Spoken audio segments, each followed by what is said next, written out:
Let's start until Tom gets back. All right. Well, we're live. We're live now. Bloody kids. BC kids are the worst, I tell you. They're just all noise. Okay, everybody. Welcome to the Android Coliseum Friday Night Hangout. This is number 28 for the little gang here. And we really appreciate you guys taking the chance, the time to listen to us chat about Android. So we're glad to be here. And I'm joined this week, and I'm going to start from Tom's side. We have Tom Gray. We have Sylvain Laboris. Hello, everybody. Thanks for joining. I have something really cool tonight. I'm going to talk a little bit about AOKP, the latest update. So he always talks about stay put. I know. Well, you're going to like this one. All right. Okay. We also have with us, representing a little more Eastern Canada, we have Sivan Rahan. Hi. Myself, Ryan Moore. Then we have Mark Lestuca, who's pulling a little bit of a late night shift at work. Shh! Don't tell I might have some mic problems, so I'm going to try and keep that. He's testing out. He's testing out the full Hangout capabilities of his tablet device, so it's working. So we'll forgive him for that. This way, I actually have an excuse now to override Mark whenever he has the comment because he can't type it in the comment section. So, and then last but not least, we have Cass Morrison. Hey.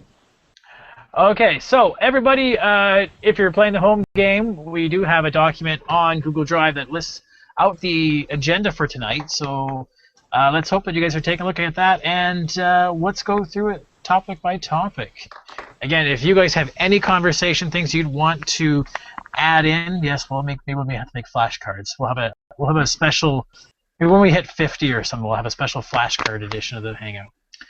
So the agenda topics are up on our drive, and again, if you guys want to add comments, you can do so by Google Drive. You can do so by the Android Coliseum blog. You can do so by the Android Coliseum Facebook page, Twitter page, Google Plus page, on the YouTube link, all sorts of areas out there. You guys can. We're looking forward to having some interaction with you. So we have everybody sort of doing different channels and watching different areas. So if anything pops up, we'll make sure we can interact with you. But also don't forget, as soon as we finish the Hangout, which should be about an hour's time, we'll open up the on-air portion to be off-air and let anybody come on in, and we can just chat about whatever we want.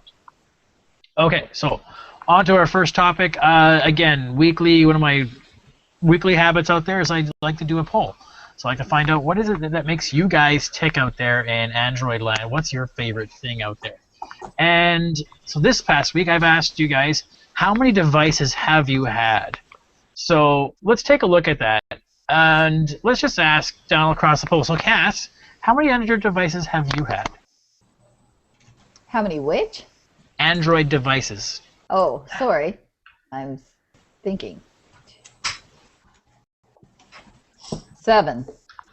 7? That includes the tablets, yeah? Yeah, lots of tablets. Mark? Yeah, 6. I'm at tablets, 7 myself. 2 phones and Google TV. Oh, I forgot to count my Google TV. I didn't have a spot for Google TV. That's the next. We'll have to do another poll on that. Because, yeah, I've had, 5 phones, 2 tablets, and a Google TV device. So my wife's had 3 herself. So I've had 7. Sivan, yourself, how many have you had? 5. 5? Including a phone that wasn't really mine, but I used it for a few months. The Nexus 4. That's gone. We can count that unofficially. Yeah. All right, so 5. Sylvain, how about yourself? I'm the big loser with 3. There's no such thing as losers when it comes to Android. You use an Android device, you're a winner. That's good. Still using and Tom? I might have 1 or 2 off because I've had too many, but I counted 23. 23 devices. You're special. Okay. Tom's a special case scenario. Tom, you have 5 seconds to name them all. Oh, Yeah, or we don't believe you. I can if you really want to. It'll take a while. 5 seconds. We're just while he's thinking about it, we have Brian Healy on YouTube saying he's had 5 as well. By the way, we're still using 4 of them on a daily basis. 2 tablets and my phone and my old phone. And your old phone? Oh, I guess What? you The Galaxy, made it like the Captivate. you make that like the kid's toy, eh? Yeah. Yeah. It works well. Didn't you lose that a 7. while back? You said you lost that. And you found it again, I guess? Yes. Yeah. Under the bed. Gotcha. At least it wasn't in the couch. I was freaking out. So let's take a look here. What do you guys think the average is then for the number of phones people have had? Phones only, because I separated between phones and tablets. I'd 4? say, Idea? Yeah, I'd say 4. 2. I'd say 3. 4.95. Wow. Tom's a winner. Point for Tom. +1 for Tom tonight. Tablets. What do you guys think for tablets? Average 1. number of tablets. 2. 2. 2. 2. At 1.89. So that would be very specific. So 2 tablets about the average. So in average, people have had about 7 devices, if you want to sort of lump the math together. And interesting, I kind of did, people who had 1 to 10, and people who have had more than 10. There's about 6% of the people have had more than 10 devices already. Wow. That's a lot of devices. A lot of people have really loved their Android devices. Now those are probably those techer people that really like to have that. Yes, Cass. To me, that seems more like people saying that Android's not ready, because you shouldn't have to change your devices that often. But in the same sense, Either go ahead, Savannah. Go ahead. either it's not ready or it's just developing fast, and True. it's always ahead of the game. So they're always looking to make it better and better. Unlike maybe the iPhone that just stays kind of the same for many years. So It could be that. I mean, the other reason too. I mean, there's also could just be the personality. I personally, I'm one of those guys that likes to have the newest device. I like to have. I'm not as Tom is. I need to have every single device, but like when I start seeing a new device that I really, really like, that does make my old stuff feel old. It doesn't matter if it's an Android device. It could be a new car. It could be something, a new trip somewhere, a new set of pipes. Ooh, I need to get a new reed. Yep, that new reed is nice. So I think it's just more the personal every thing. year. Pardon, sorry, Mark? So there are people who do get like car leases every year. They change cars every year, right? True. And whether that's because they just prefer to have the warranty system or they just like having new all the time. Makes sense. Tom wrote a great article a while back about why he does the phone flipping, and one of the things was, you're always going to have something that's in warranty. It's a little more expensive, maybe a little bit, but he always has a device that's in warranty. He doesn't have to worry about, is it past the year warranty. Go ahead, Tom. Your thought? Yeah, you always have a device in warranty. At the same time, as I highlighted in the article, if you're flipping phones on what I do is a 3-month rotation, by the time you sell that phone, it's still top market value. So you're getting nearly all your money back out of it because people can't get this phone because it's sold out everywhere. Or simply they are waiting for their contract to renew. So you buy for $600-700, you sell for $550 or $600. You simply reinvest that money into your next phone. So you're really little to no money out of pocket. You always have the next greatest phone. If you fall behind 6 months, 9 months, now you're in trouble. You've already lost half your investment. So I mean, it has to be a 3-month rotation. There's just no way around it. And if you're going to sign contracts, leave it factory sealed, sell it factory sealed, $800. You just recouped all your loss for the last 2 years. I mean, so it really does even out. There was an article, I want to say it was Yes. Lifehacker that posted it for a while back that was actually had a big thing that talked about how to make money on these contracts. And like you look at the ones that give you the biggest subsidy, that the subsidy that you can make off of the phone versus selling it, it'd be more, you end up getting more out of the subsidy. So I mean, there's a way around it. Whether that's people are doing it for a financial or just a logistic reason. I just wanted to find out how many different types of phones people have used, because this is where the other part I asked the question of how many different iterations of the Android OS have you run through? From Android 1.0, 1.5, 1.6, 2.0, 0.1, 0.2, 0.3, 3, 4, 4.1, 4.2, and those different versions out there. So I asked people how many of those sort of iterations have they run through. Now, if you count all the platform numbers, there's 10 in total. How many do you guys think is the average number of versions that they've run through? I'd say 4. Because most of them, I'm sure they're still stuck on gingerbread. I'm going to say 3. 5 maybe. So is that with the 5? same? 4. Are you assuming the same device? No, I just said, have you lived with 1.5 Oh, at okay. 1.5, and then you had 2.2, and then you had a 2.3, then you got the update 4.0. What were the number of iterations you've dealt with? You know, there are a lot of people that did say they've had all 10, which I found hard to believe because especially in Canada, the HTC Magic I think immediately had the 1.5 update, didn't get 1.0. It didn't get 1.6 either. Not many things got 1.6. So I think in Canada we were limited to 8, but we had many international people answering. The average number that they've lived through is 6.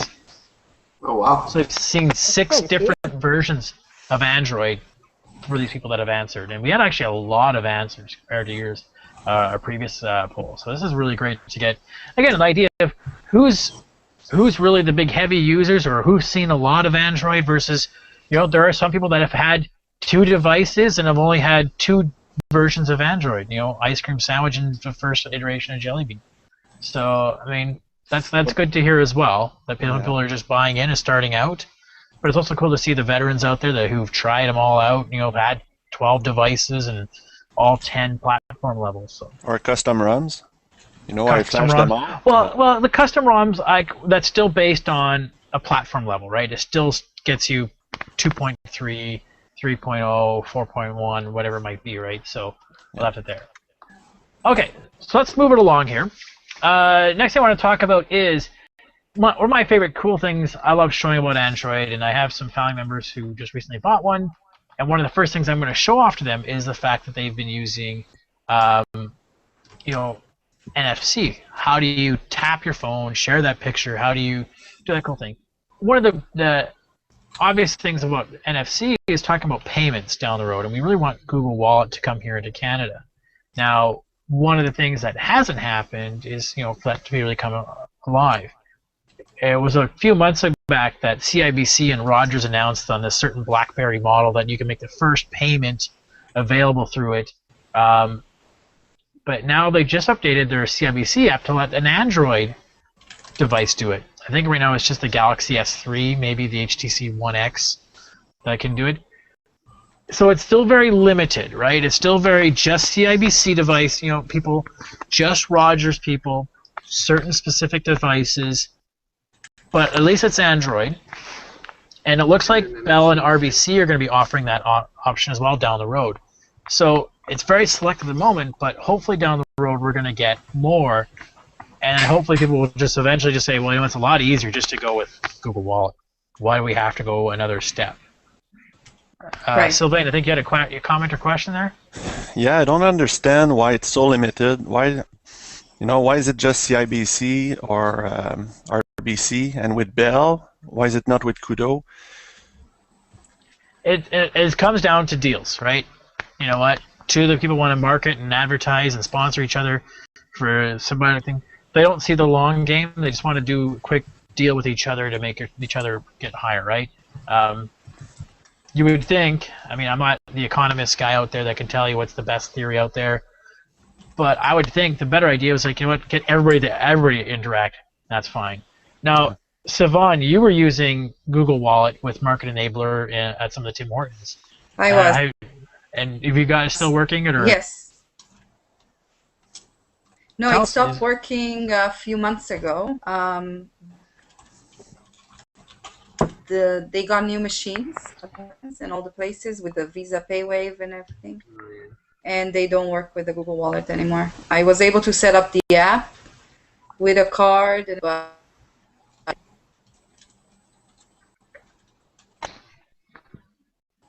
Right. But to be honest with you, and I can't wait for Google Wallet to come, and I would automatically just pay everything Google Wallet. It's just so easy to do. Okay, so go ahead. I'm surprised that Visa. One moment. I'm surprised that Visa PayWave don't have their own app that you can just scan your phone instead of scanning your Visa, because now I pay with the Visa NFC, but I need to take out the credit card. It's still easy, but they can have an app and use the NFC on the phones. I understand why working with Google might cause more issues and more bureaucracy, but Visa and MasterCard can have their own apps that do that, and I don't know why they don't. I have to agree with you, because I know even with the TD, they just moved to a chip for your debit card, and I can PayWave and chip pin with my debit card now, and they did that so you can be secure on internet transactions. So why wouldn't you just use that same technology embedded in your phone with your NFC chip? I don't know what the big deal is. Go ahead, Mark. What I've noticed is that Visa has usually been slower on the uptake with new tech. MasterCard, like for example, was the first one to support a lot of the tapping to pay with your credit card, right? And Visa came like a year or so after MasterCard came with that. So I mean, it's from what I've seen, it looks like Visa is slower at implementing new tech versus MasterCard, which is a little bit more with it. Yeah, and it's weird because you have to deal with a bunch of different companies, a bunch of different. Sylvain, I think you got it right. People say Android has a fragmentation problem. You know what? The banking system is an entirely worse scenario. Yeah. We all think it's super easy just to use Interact, but you know what? The steps and levels involved, like Savant said, the bureaucracy involved, it's crazy. So it's gonna take time, but I hope it happens. And I think I'd love to see Canada adopt it, and at least adopt it faster than the States have. The States have been pretty slow on it, not everywhere, but it'd be better to get it going. And I think it's just the next step, right? I can leave my wallet at home. I can just take my one device, pay for it, because my phone tracks all my payments and tracks all my bills anyways. So why do I have to keep a Costanza wallet of receipts and and other cards and whatnot? I should just be able to use one. Sivan, you want to comment? I went jogging the other day, and I had to buy something on the way, so I put the Visa inside my case of the phone, and then it was just like paying with the phone.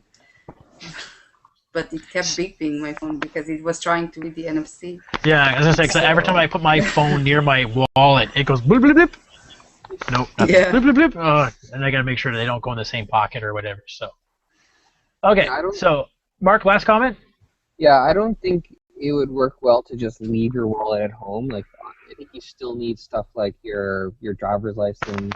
And I mean, what are you gonna do if, let's say, you go out partying with your friends one night, and you get really drunk or something, and you just use your Google wallet to pay, and then your phone dies before you can get home, and then you get in a taxi, and then how are you going to pay? And so I think you still need at least a backup payment way to get yeah. And there is something to be said about using cash, right? Switching from plastic to just having cash. So when you go out for that night, hey, when I spent $60, $80, I'm done. Obviously no one wants to.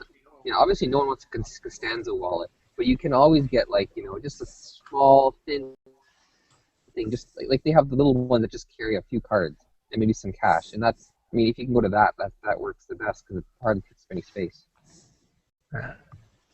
Okay, Brian Medeiros had a comment about Visa running on their own, having their own app, and I think he's right that they do need to have a banking partner in Canada. They need to have, so it has to be the CIBC MasterCard or the RBC Visa in order for it to be, so to be on its own, it might not be allowed in Canada. But again, I'm not a banker. I'll talk to some of my friends and ask that question. But again, who knows? Maybe something next week might help shed some light on Google Wallet. And speaking of next week, everybody knows what's happening on Wednesday of next week, some sort of a Google event. But actually, sorry, I just wanted to jump back in here. The CIBC payment method, that's for Visa or MasterCard. It's a CIBC bank thing, yeah. Yeah, CIBC bank. So That's interesting. Not just for Visa or MasterCard, right? Because CIBC doesn't even have a MasterCard. I think they're just Visa?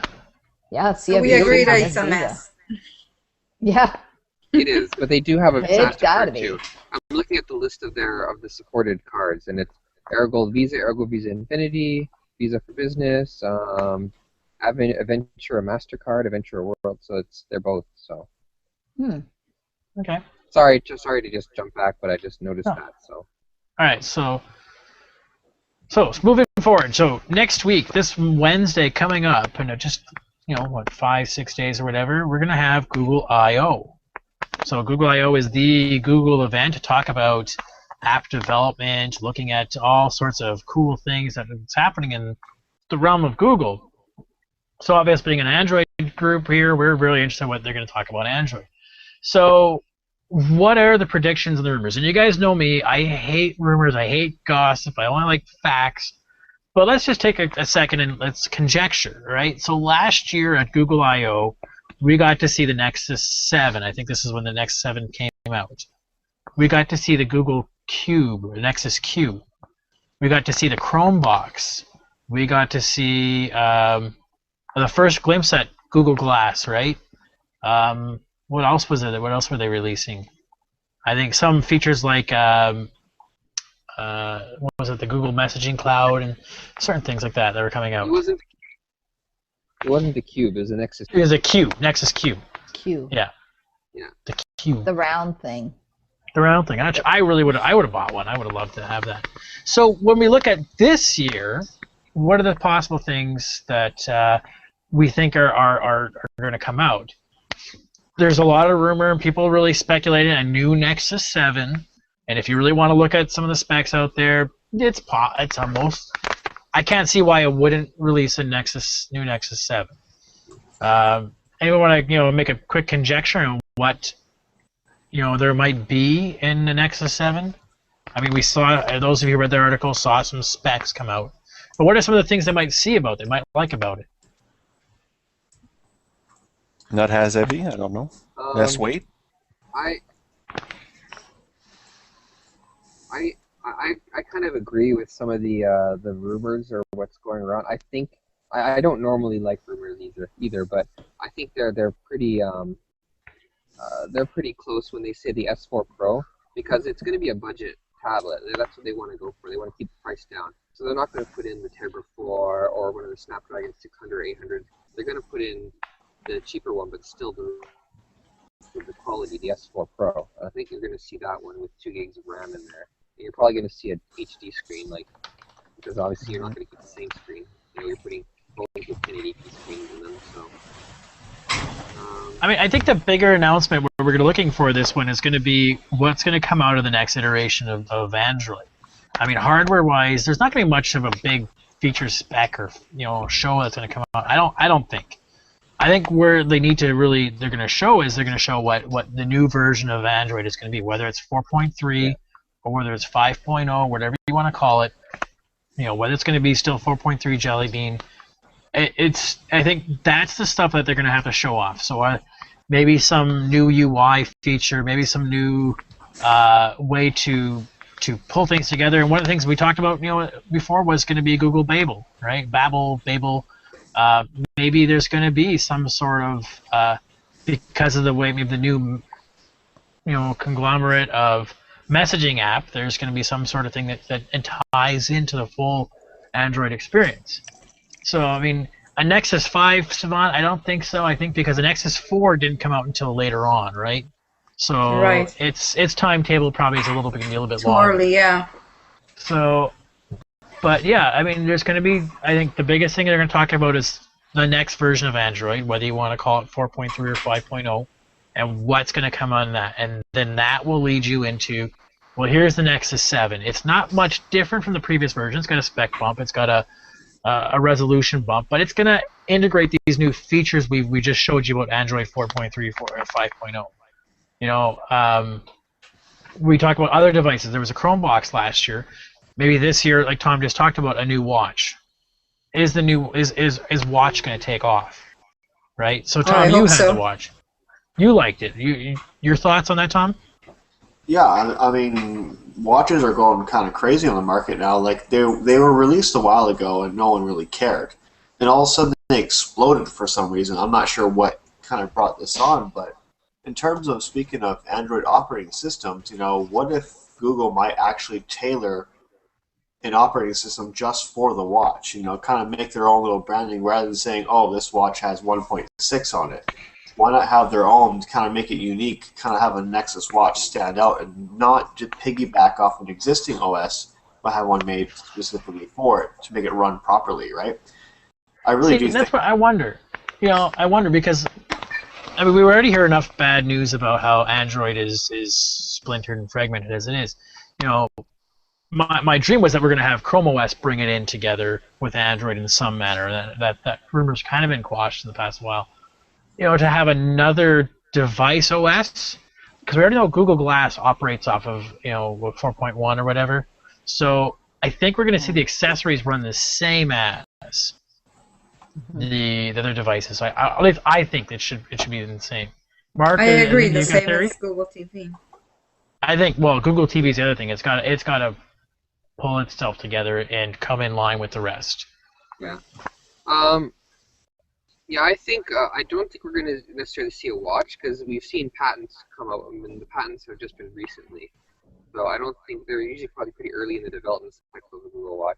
I think in regards to Tom's comment, I think the big explosion of watch type ones is maybe like if you look at the Google Glass has been coming out and everyone's been seeing the Google Glass, and the watch is kind of like a wearable computer like that, but it's a lot more low key than the Google Glass. So people are seeing that kind of extreme, and they're going, that's pretty far. I like the idea, but I don't want to go that far. While a smartwatch somewhere like in that where it doesn't have to stick out, but it's still a wearable computing. Yeah, because a watch right now, and my theory on the watch is that they become popular only for the fact that, because they weren't really popular when they first came out. Like, not many watches people were excited about. It's as they've come out for a while and dropped in price, then people are starting to go, okay, no, if that price, I'll buy into it. But right now, because they're still a companion, they're not that much of a jump above, let's say, a Bluetooth headset. They're not really that much more. They're not like a second screen in a full sense. Maybe they'll have a device they can show off. Who knows? Anyways, let's keep moving along. Go ahead, Mark. One last thought. Yeah, I think still your phone is going to do most of the heavy lifting. I mean, these small screens, they can't run independent of their own. They can run as a second screen to the phone, similar to how a tablet runs second screen to a TV. You're still going to need to have a phone that does all the heavy lifting. Yeah. Same with the Saban? Glass too. I mean, Your thoughts on a watch? The watch will be great for when I go jogging, so that's what I mainly need it for. If it runs the an exercise app and the music. Yeah. Like a pedometer. Am I muted? No. Nope. You're there. I thought you just stopped. Oh, okay. But I was wondering if you can still type on it. Can you use Google Talk with it, or? No, not on the Sony one or the Moto one. There is one, the Pebble, that you can talk into, right? You can do the Dick Tracy, I'm not sure. The Pebble, I think you can, but you can't buy the Pebble as. So who knows what they're going to come up with that at Google. I don't know about you guys, but I'll be at work watching the keynotes that day. So just like Mark is at work right now. I thought you didn't have enough time to watch YouTube. Okay, so speaking of other new products, we've also heard that LG is releasing its next new product, and it really hinted at the letter G. Now, is this mean it's going to be the G2, which would be really cool, because I was really amazed at the G1. I really like the G1, which really pushed me to make sure I got a Nexus 4. The G Pro is the 5.5-inch screen one, and they put the G Pro up against the Note 2, and they've said that the G Pro really blows it away. Better screen, better processor. So who knows? This G2 might even go a step above that, and which may, and again, I'm going to kick myself for saying this, strengthen some of those rumors we've been hearing about LG producing the next Nexus. I died a little inside admitting to that rumor. So, but so that's going to come out. I think it's May 25th for the LG event, if I'm not mistaken. So we'll be tuned in for that to see what they can release as well. Next, I want to talk about this a little later on in the app updates. But Mark was really playing with this the other day, and Shopper and Earth, Google has got it redesigned, and that whole slide out navigation system got a bit of an overhaul. And I'll let Mark talk about it. Yeah. So like I said, like Ryan said, the Shopper and Earth have basically gotten a redesign that adds a better slide bar on the left side, or better implementation, I should say. And if you've read, I'm going to pronounce his name wrong because I know Russell probably was saying that he couldn't get it right. But Ron Amadeo's article, and I posted a link to it. I think everyone should give that a good read.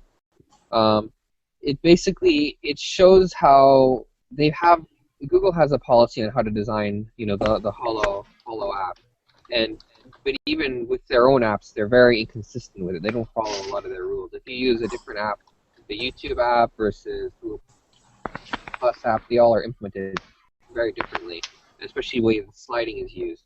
And it's been kind of frustrating, especially Currents is, for me, completely unusable.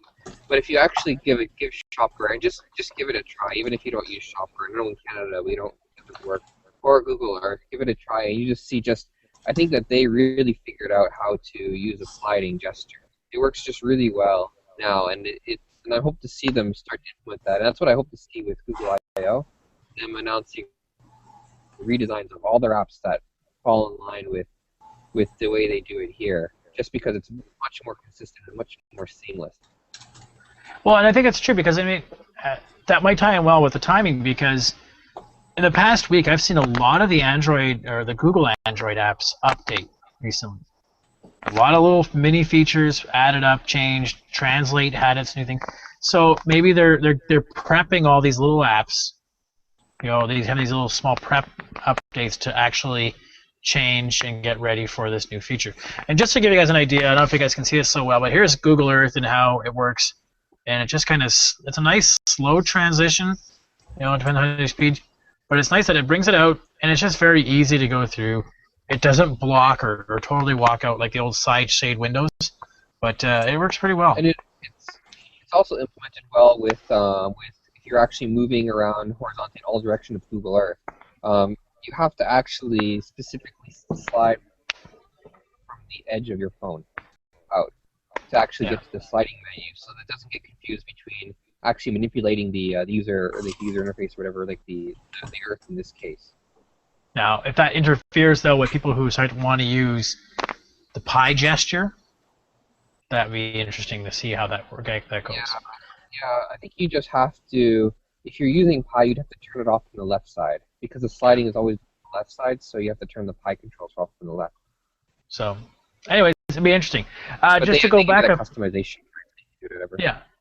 To go back a step, I just want to talk. Todd Moore commented on our YouTube page. One of his predictions for the Google I/O is going to be Android at home, which is a good call, Todd. It's something that we heard of, I think, almost 2 Google I/Os ago, and we really haven't heard anything since. And we saw that guy, the video, and those of you seen in the video online, of the guy who walks into his house and uses Tasker to automate everything. It was like, bravo, I want that. I think Mark's comment, I think, was like, I keep throwing money at my screen, but nothing's happening. I want this now. Okay, let's move along here. So the other thing is Sony drops its publisher fee. Now, I'm going to say this again. Mark's the Sony guy. He's a big fan of this stuff. I got to say, before he goes into it, to be honest with you, I'm not a big super fan of these OEMs having their own app store, but I kind of see with Sony. And I'll let Mark talk about it. Yeah. Here we go, Mark. So yeah, there's Sony. Obviously, they're the big content guys, right? They've got their Music Unlimited, their videos. They have their old PlayStation Network and everything. So they're in a way, they're the juggernaut like Apple is with their iTunes store and everything. And so they obviously of all of the OEMs to do it, obviously the Sony's probably the best suited for it. The problem is that they have the PlayStation mobile app that you can get on your tablets, and all Sony devices have it, and there's some, I think, HTC devices have it as well. But there's not too many apps. There's a lot of games, but not too many apps on there. And I guess they've been struggling a bit with getting developers to sign on. So what they've done is they've removed their publisher fee. So now if you're a publisher of a game or app, you don't have to pay, I think it's $100 a year. It is. Which you still have to do with some of the other ones, I think. To do for iTunes or for Apple, it's like $100, and for Android it's $50 or whatever. They're removing it completely. They're not going to charge any publisher fee for you to develop it. And what I hope to see is, like, it hasn't been working great because if you have mobile games, you can't see them on your PlayStation Network on your PS3, so it's a little bit disjointed, and they need to work on that. But they are working on developing it. Okay, so those of you who are, I don't know about you guys, but I was losing Mark a little bit there. The ideas he's talking about is just trying to bring more developers into bringing them into the Sony realm, and by not charging a registration fee to join at the developer program. And that's an interesting play. I mean, Sony has a big vested interest in their games platform, obviously with the PlayStation series. So, and then we're talking in the pre-show, is there going to be a way that they can sort of talk about some sort of way to bring both to both worlds, right? So I can be on my Xperia tablet, play a couple games, put it down, go bring up the PlayStation, and then I can just see what games I'm playing on the tablet, via that system.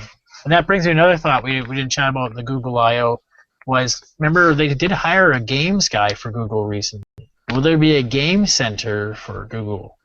Who knows? Okay, so that's sort of the news stories we've had in the past while.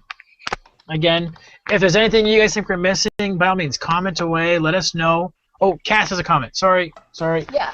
I was just reading, like, we're big Nintendo fans at our house, and they were saying that the Wii U has been selling, like, very well. So they're thinking that Nintendo may also move into the smartphone, tablet world for releases. So, if everybody... What do you mean, Tom? Oh, I can't wait for Nintendo to hit my device. Well, I mean, a lot of people are really into Mario. Like, I would totally buy Mario kart racing, if they made it seamless, so you could go from your tablet to the Wii U to your big screen. That would be awesome. And I know there's a lot of people that are really into Link. Who's that? Zelda. Anyways, Zelda games, yeah. Yeah, so I think that... Sorry, I couldn't hear you, Mark. Sorry, or you could have emulation of older titles too. Yeah. Or maybe the PlayStation could emulate what's going on in the tablet, right, or the phone. Like, which is the better system, right? One would emulate the other. Like older titles, right? Like, you can download apps that do that now, but obviously they want to go through official channels. PlayStation can more money. Or more money selling old games. Tom, you had a comment? You're more of a gamer than I think anybody here. Yeah, well, I used to be. Speaking of Nintendo, I wouldn't say get Nintendo into the smartphone industry, but rather than leasing game titles to it. And what I'm saying is, like, one game that they should have had and still need, and I'm wondering why they don't have it, is Pokemon. How come Pokemon is not on our smartphones? It is one of the largest games. I mean, almost everyone I know, including April, my wife, plays it. You just imagine if you have 3G, Wi-Fi, you can always do battles on the bus with your buddy or whatever. I mean, it is a leading thing right now to have on your phone. Can you imagine how far that would take off if it was available? I think Nintendo would make a mint leasing the title. Who owns Pokemon? I'm not sure. I know they have, like, a lot of rights with Nintendo, though. Like, they're so tied together so hard. I'm not even sure who owns it right now, but still. I just thought of an awesome idea. I'm gonna have to patent it or copyright it or whatever. Heard it here first. It's probably already been done. Pokemon Snap, right? Pokemon Snap with augmented reality on your phone. You phone around and then all of a sudden Pokemon pops up and you take a picture. That's I gotta Get working on that. You're working on that, Mark. Make 1 million. We'll cut us in for a little share because it was on our show. Okay, let's move it along here. So, in terms of the articles, there we go. Past week, I did some reviews on the site. An app called Checkout 51. For those of you who do the grocery shopping, the idea is that every week it has a new list of certain items that it wants you to buy, and if you happen to buy those items, you take a picture of your receipt. It uploads it to its head office, and it keeps a track of, what items you bought that are qualify for the coupon, and when you reach $20, it sends you a check. So I'm gonna try it out for a while to see how I like it. Again, read a full review on the site, and I'll try to do a follow-up after a couple weeks and see if I notice anything from it. So you're in Canada, try it out. Savon, I'm sorry, you're in Quebec, you can't try it out. But anybody else who does, go give it a try. The other thing is, I did a little bit of a boob thing the other day. Pardon, sorry, son? Sorry? She's frozen, I think? Frozen. Okay, we should come back. I did some storage space things. I mean, people keep talking about, how much storage space do you have on our devices. Especially, I keep hearing about this Galaxy S4 having only 9 gigabytes for free, on your device. So you want to watch that and monitor it. I put an app out there that I used, and it turned out that app was a dead link now. So I had installed it a long time ago, but it was still active on my phone and active in my Play Store. So I gave you some other options as well. So go take a look at that. Into updates for the week, we've also looked at, besides just devices, apps, we looked at ROMs as well. And I think Sylvain is itching to talk about AOKP. Yes, I'm not too ready. Just give me a sec here. We can move along. Yeah, go ahead with someone else right now. We'll come back to the ROM ones. Just in terms of other updates, because I think Sylvain, you're still there. She was going to talk about the signage mod, but other updates we saw the Galaxy Note. Those of you the original Galaxy Note 1, you now have Jelly Bean. App updates. PhoneGo. If you guys remember, PhoneGo was a VoIP app. It launched a new redesign of its website. It now has a thing called Faces, and Faces lets you sort of customize the template of PhoneGo. And it's basically, if we wanted to make an Android Coliseum version of PhoneGo, you can now have a little logo, Android Coliseum and stuff like that. Bad Piggies added some new levels. Netflix added some better support for the second screen. Google Earth, we talked about that, and Shopper having new sidebar UX. Chrome Beta had some new updates for just searching in the Omnibox. Copy has a new holo kind of look to it. CX updated that you can now search for your files. Mint had a new holo look as well, I think it was. Flipboard did some updates this past week. I can't remember what that one did. Translate, we talked about. Mark, phone goes garbage. No, it isn't. Well, maybe. The app isn't that great, I must admit. It's a really clunky app. Translate now has more on-the-go translation options. Apex Launcher has some new updates. Other comments? Sorry? Sylvain. I thought they updated the PhoneGo one, the UI and all that. It's a little update, but it's still pretty clunky. It's still very much an iPort. Okay. It's iPhone. With regards to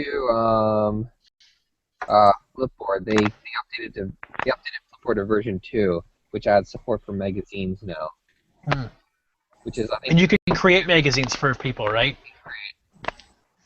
So if let's say your grandmother lives somewhere and happens to have a tablet, you can make a magazine of all the blogs of the families, or Google Plus streams or whatever. You can make a magazine that would curate that for them. Okay, so let's get back to ROM updates. Now I'm gonna put Savon on the spot. She's running Signage and Mod. Did you get a chance to put the release candidate on yet, Savon? Hello, Sivan? Are you there? Yes, yesterday can you hear me? Yeah. Yes. Yes, we can hear you. Yesterday I updated the phone before I went and it works well. Google Plus crashes all the time. That's the only thing. I think it's crashing on mine anyways. But everything else seems to be working.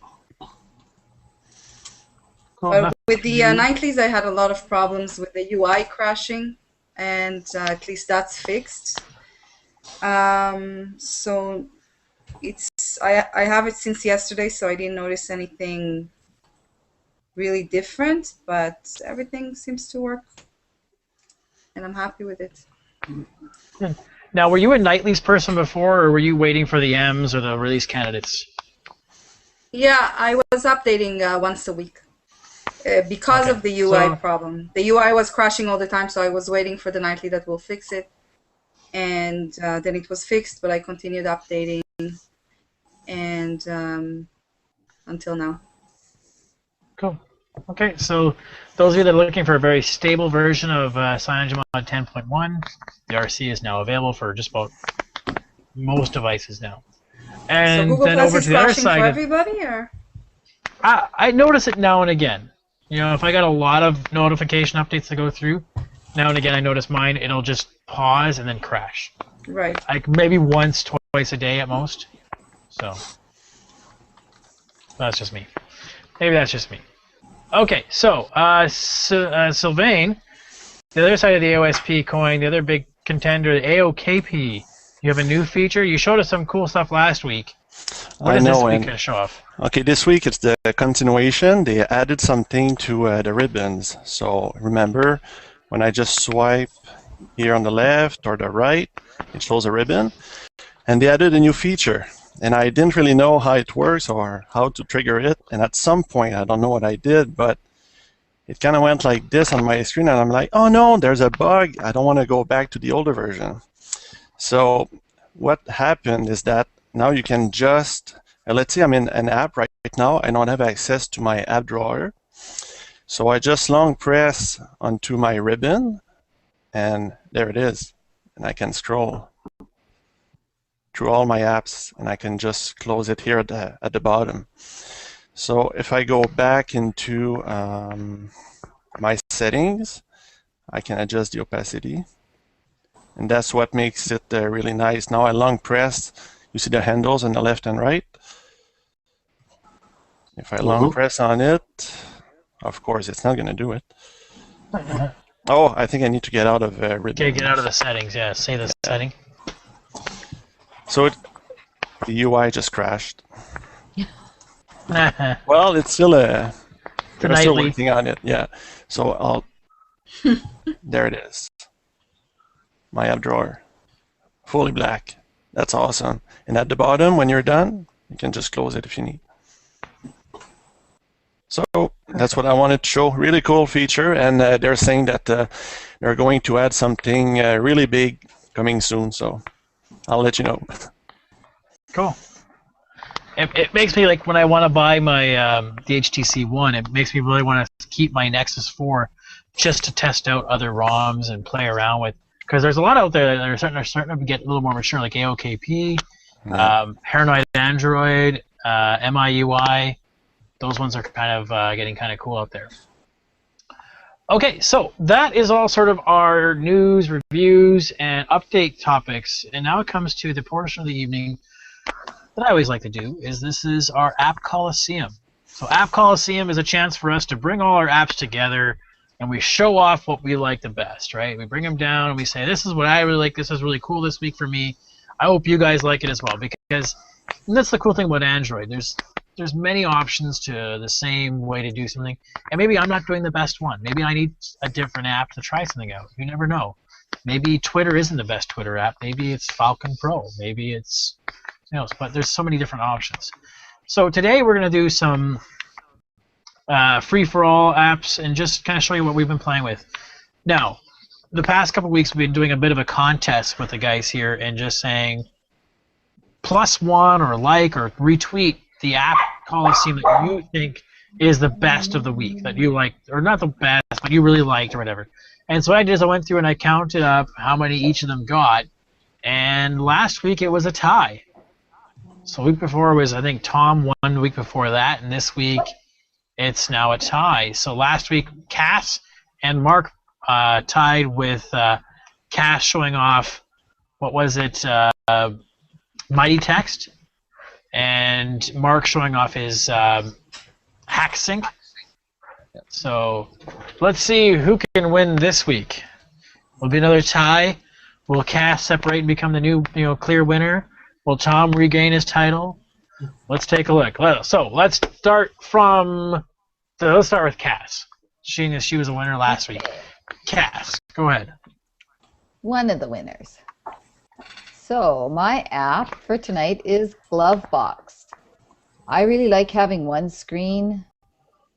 You can see I don't have another screen. So on one side I have my shared apps with my multi-app that comes on the S4, and on the other side I have Glovebox installed. So what Glovebox does is it's the Ubuntu based one, and you can put on the sidebar, you can put folders. So folders, and you can put widgets. Sorry, there's a bit of lag, so widgets, as well as just shortcuts. And it's really easy to, so go on to Google+. So it's really easy to set up. You just go into you just start up Glovebox and start adding stuff. And it does have that new thing, that the slide out menu bar to the side, and you can see first you make up your folders and then you put them on the bar. So pretty easy to do. Once you put stuff on the bar, you can rearrange it so that it comes in the order that you want it to. Works really slick. There is a free version that gives you ads in the setup area. There's never ads on the screen in the actual bar. And then there's also a paid version, and I liked it so much that I did get the paid version. It allows you to add more stuff. It does scroll, so you have a lot of room to add things. I really like it. It works smooth, very versatile. So kind of like Sylvain's ribbons in that sense, right? A little bit more so. Okay, I can get ribbons for the win. I think somebody's going to sue somebody. Glovebox is going to sue AOKP, or AOKP is going to sue somebody. So. That'd be fine. Okay, so that's Cass Morrison's is Glovebox. I'll share the links around that, and again, +1 it, like it, retweet it. Let us know if you liked it too, and you give her a vote for who's going to be winner next week. All right, mine. I'll go next. Is Keep. Now this is something I actually don't use a lot. I'm only just starting to use Keep, but I'm a Google fan, and I like to use the Google services if I can. And I never really got behind Evernote. I just couldn't find a way to keep on my notes. So everything was done in Google Drive. So Google Drive, I have files for everything. Gift ideas. The problem is I have so many different files. I have to go and find that file, go open it, edit it, add it in, and then close that up and then go back out. So the idea, what I'm going to start using this week, is to use Google Keep as my quick idea. That's a neat idea. Write it down, put it in Google Keep, take a picture, and as I have the time later on, then change that, edit it, add it into my Google Drive later. So it's a new app. It's a new feature. So I'm going to give it a try. Let's see how they like it. Maybe they won't kill it like they do Google Reader or Buzz or Notebook or whatever else. I had to say it.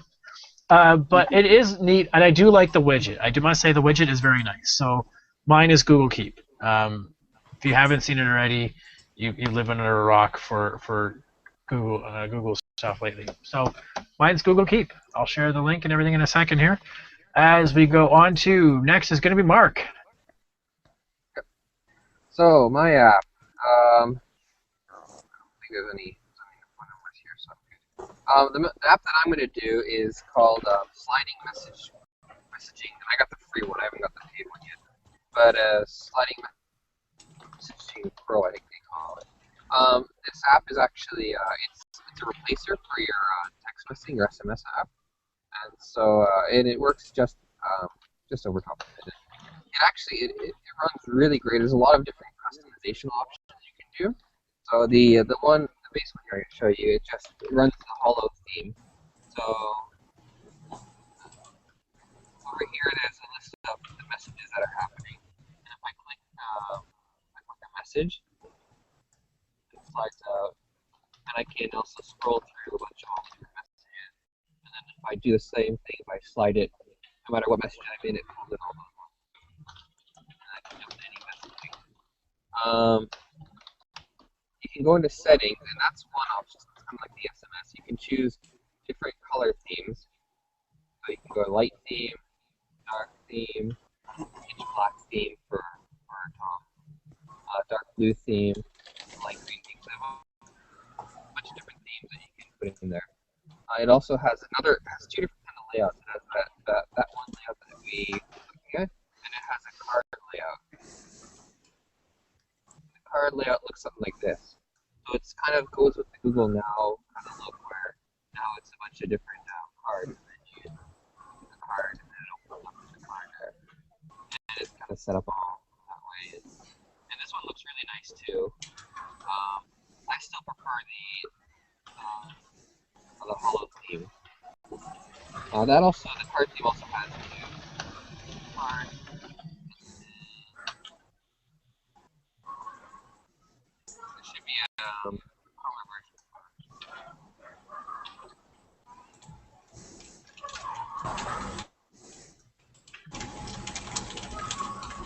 We're losing your Mark. You got me still? Or anything anymore. Can you hear me? No. Barely. Barely. Okay, there we go. Alright. Here's the light theme. Yeah, I can't hear you, Mark. Can you hear me now? Yeah. Yes. Yeah, so here's the... Actually, I wish I would have thought that was the talking time. This is the light theme. It looks very much like Google Now. And this is the one that uses the card layout. So, it's just a really well-designed... it's just a really well-designed app. And it gives you a few different choices depending on what you like. And you can get the free one to give it a try. And then there's a pro one that gives you extra features. I haven't had any pro one yet, but... And it's just customizing all the different color options, the type of how it flows too, and it follows all of these. So I really like it. It's stuck at my go-to right now. Cool. So okay, Mark, that's... Go ahead, Sylvain. Yeah, Mark, I just wanted to say I tried that app before, the Pro version, and the only thing because the UI is absolutely fantastic, but I don't think it supported the SMS. You can send pictures with it. Like, can you? Can't send MMS. I don't think so. It was only texting. Yeah, Sylvain showed me that app as well. Him and I both tried to figure it out, and neither one of us could get MMS to go.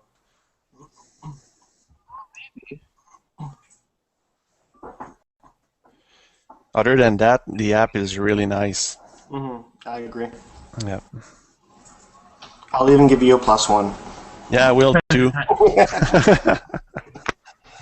yeah, you're right. Pro version supports for sending and viewing pictures and group messages. 6 additional themes widget.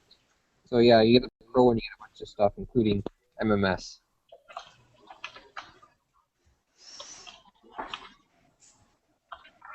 Okay, so that's Sliding Messaging Pro by Mark.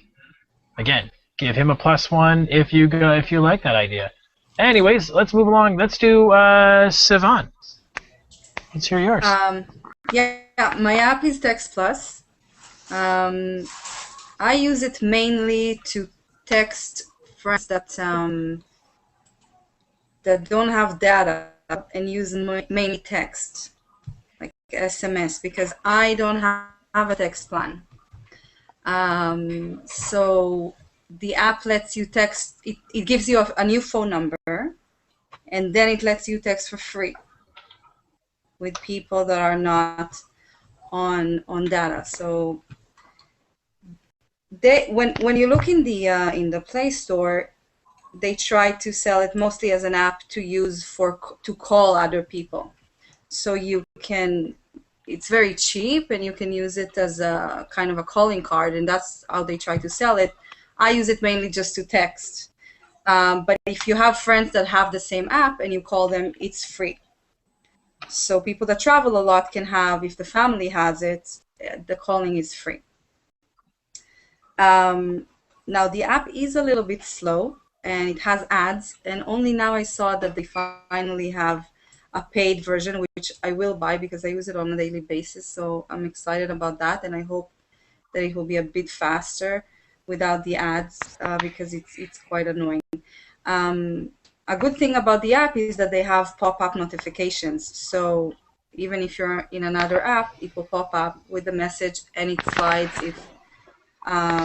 If you get multiple messages, you can just slide it, and unlike WhatsApp, because WhatsApp shows you the latest message, and if you want to see more, you have to go into the app. Here you could just slide through all the messages, and you don't have to go into the app. So I like that. So I really recommend it for people like me that don't have a texting plan and need to text people that don't have data. The UI was improved the last few months, and I see that they keep working on it. So I use it every day, and I'm happy with it. I recommend it. Oh.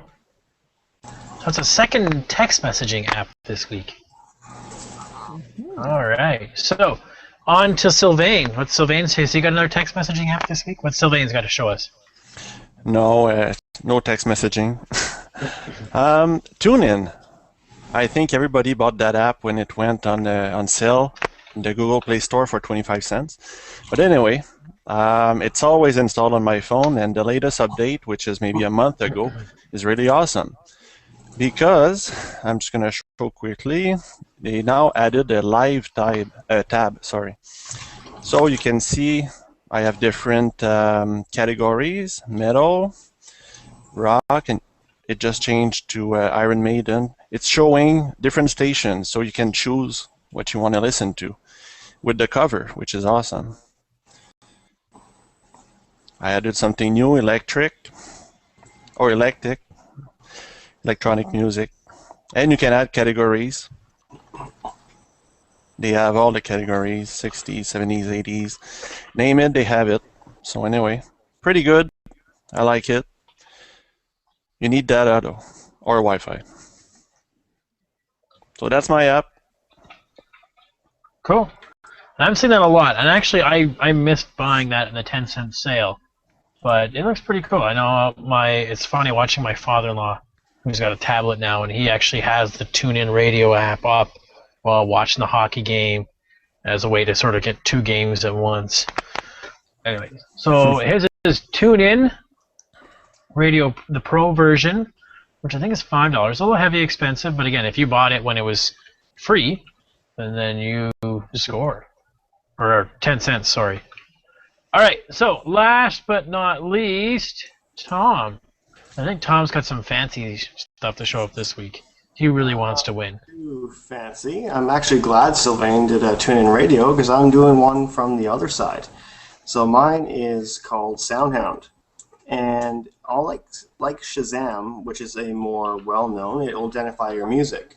Where Shazam kind of, you have to have the authentic song, original, no remixes, no live, no melodies. It has to be the original song. Where SoundHound, it can be anything. You can hum a melody. You could talk the lyrics.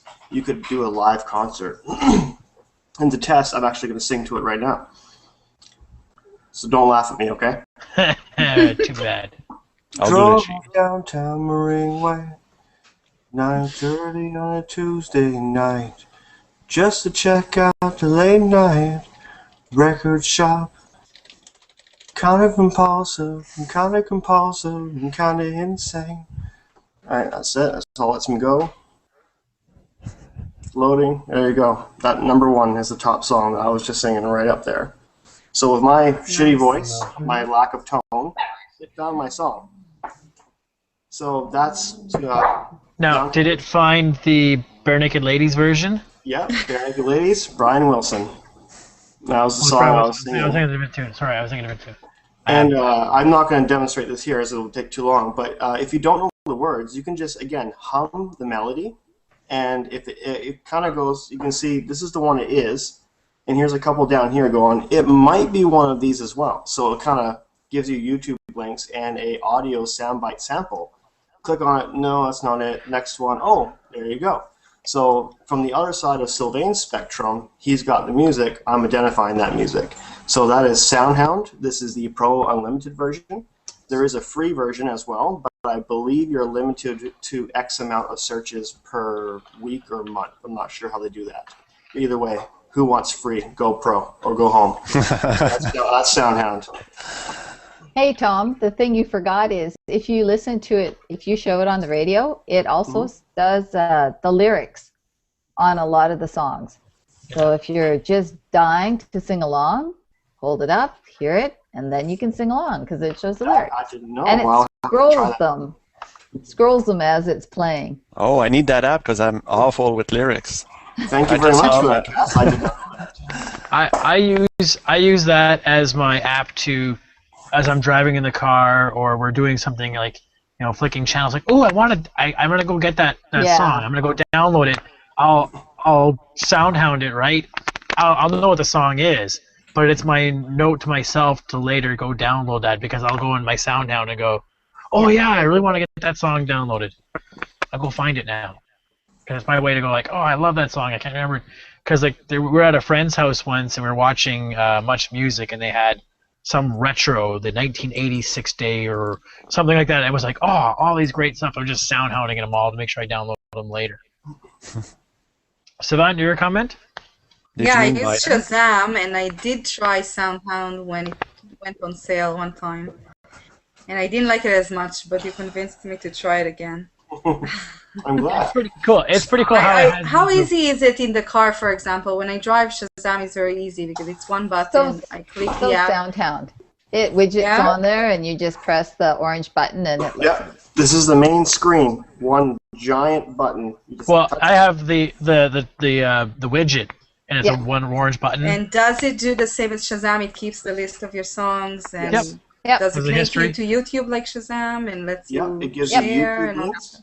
It even gives you audio bites, so you can actually listen to a sound and check sample. that it's the right song. All right, and I believe you can even get a lock screen widget if you want to just do it from the lock screen. Nice. Oh, cool. Okay. From 4.2, so you can do that. So it's worth it. I love it. It was great. I remember we were watching, and if everybody remembers Maestro Fresh West. You remember the song Maestro Fresh West? And he was like, "This is a throwdown, a showdown. Hello, I can't slow down." I was like I remember this song, and I was able to sing along with it. It was awesome. Sylvain, comment? Yeah, I just wanted to say about your app. I always thought it was a competitor to TuneIn. I thought it was a radio app, so I never looked at it even. So I'm glad because I'm awful with lyrics, and I often want to know what song is playing. So I'm gonna buy it for sure. Thanks. As long as it doesn't have any pop tracks. So it looks like Tom's picked a pretty popular win. Yeah. So, you have my +1. It's gonna be a close one. Just something important to say. Yeah. Freeze. Oh, we lost we'll her. never know what it was. She's doing the suspense thing. She's waiting for the comment. Oh, there she is. No, she's When gone. I tell You're froze. You've been Sam froze. said, how come you don't use... That's the most important thing.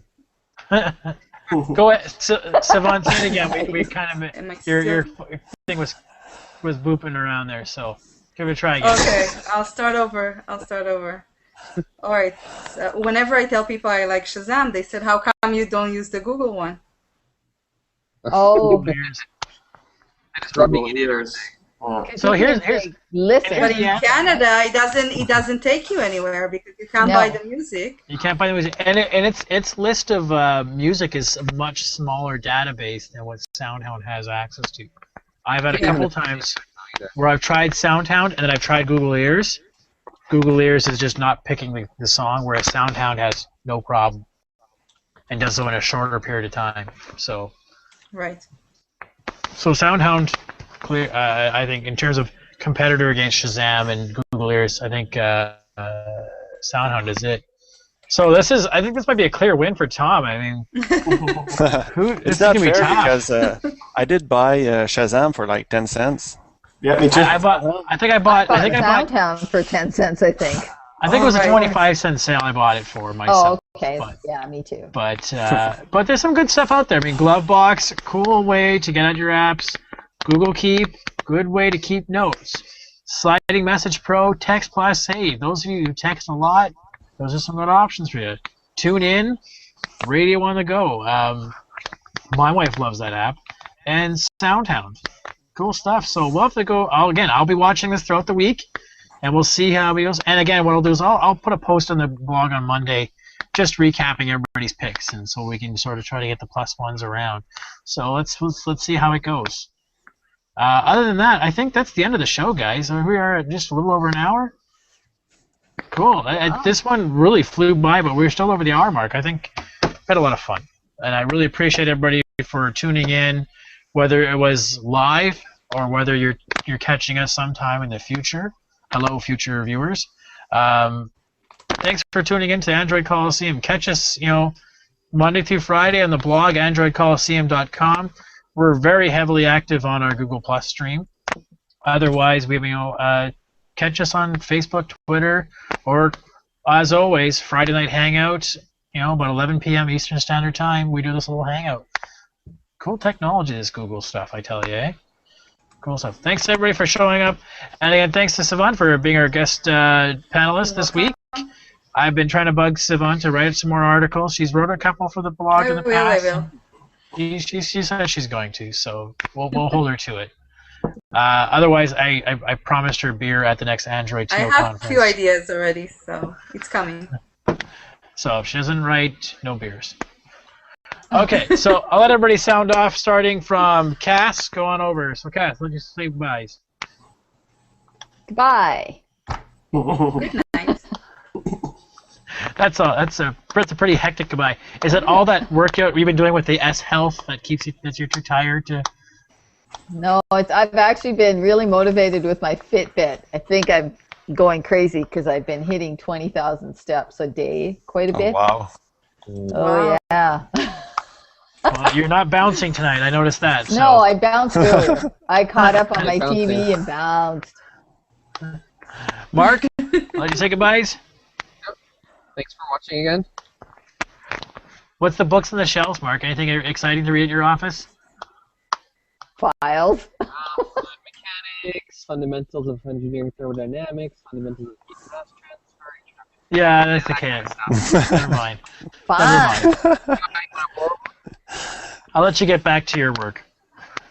Okay, I'm Ryan with the Android Coliseum writing gang here, guys. Thanks for tuning in. Siobhan, let you say goodbye. I'm just very tired. Good night. It's Eastern time here. It's late. It's 12:15. Not that. Friday. It's Everybody's Friday. tired on a Friday. We earned this. Sylvain? I'm Sylvain, and AOKP for the win, and vote tune in. Last but not least, Tom. Tom Gray. Have a good weekend. Rock on. And go SoundHound. All right. So again, guys, we'll turn off the on-air portion, and we will post a link to join our conversation here. Those of you still sticking around, we'd love to see you in. Okay, thanks so much, guys, for tuning in.